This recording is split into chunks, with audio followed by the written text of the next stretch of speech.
आज हम उन महिला योद्धाओं की बात करने जा रहे हैं जो न सिर्फ युद्ध स्तर में अच्छी थी बल्कि उनमें और भी बहुत सारी खूबियां थी। एक, कैकेयी। रामायण में भगवान श्री राम की सौतेली मां कैकेयी को हम जिन कारणों से याद करते हैं उनके परे अगर उनका जीवन देखें तो वो एक कुशल योद्धा थी। राजा दशरथ के साथ वो खुद युद्ध पर गई थी और उनकी विजय का कारण बनी थी। राजा दशरथ की जान बचाकर ही कैकेयी को 3 वरदान का वचन मिला था। कैकेयी ने युद्ध भूमि पर भी अपने पति की रक्षा की थी और वो कई तरह की कलाओं से निपुण थी। उन्हें बहुत बहादुर माना जाता है क्योंकि उन्होंने अपने जीवन की चिंता किए बिना राजा दशरथ के जीवन को बचाने की कोशिश की थी। 2, कुंती। कुंती को महाभारत में एक बेचारी की तरह दिखाया गया है, लेकिन 5 पांडवों की मां कुंती न सिर्फ शास्त्रों में निपुण थी बल्कि वो शस्त्रों में भी महारत हासिल किए हुए थी। कुंती जंगलों में अपना तीर कमान लेकर जाया करती थी और मासूम जानवरों की शिकारियों से रक्षा किया करती थी। कुंती में अकेले इतना शौर्य था कि वो अपने पति की मृत्यु के बाद भी 5 पांडवों को जंगलों में पाल सकी।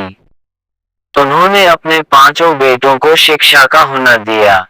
3, शिखंडी। महाभारत में द्रौपदी के पिता सम्राट द्रुपद की बेटी शिखंडी को एक किन्न भी माना जाता है। वो काशी की राजकुमारी अम्बा का पुनर्जन्म थी। महाराज द्रुपद की सेनापति शिखंडी युद्ध कला में बहुत माहिर थी और शिखंडी के साथ युद्ध में कोई भी जीत नहीं सकता था। वो इतनी ज्यादा हुनरवान थी कि उन्हें लगभग हर शस्त्र चलाना आता था और वो महाभारत के युद्ध में भी हिस्सा ले चुकी थी।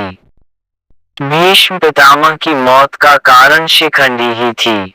4, द्रौपदी। तीर कमान चलाना हो या फिर अपने सम्मान की रक्षा करना हो, द्रौपदी को किसी की जरूरत नहीं थी। द्रौपदी के 5 पति होते हुए भी उसका अपमान भरी सभा में हुआ था। द्रौपदी ने अपने सम्मान के लिए लड़ाई की।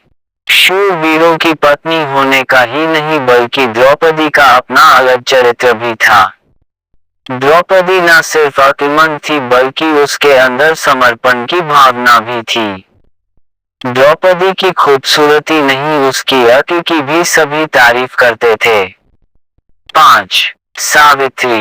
एक वरदान की तरह अपने माता पिता को मिली सावित्री न सिर्फ खूबसूरती की परिभाषा थी बल्कि शौर्य की भी परिभाषा थी। सावित्री वो थी जो अपने पति की जान के लिए यमराज से भी लड़ गई थी। ऐसा माना जाता है कि कोई अपनी मौत से नहीं लड़ सकता, लेकिन सावित्री ने अपने पति के लिए यमराज से बैर लिया और अपनी बुद्धि के बल पर सत्यवान को जीवित किया। इन 5 ने अपनी वीरता के बल पर ही अपने कर्तव्य का निर्वहन किया।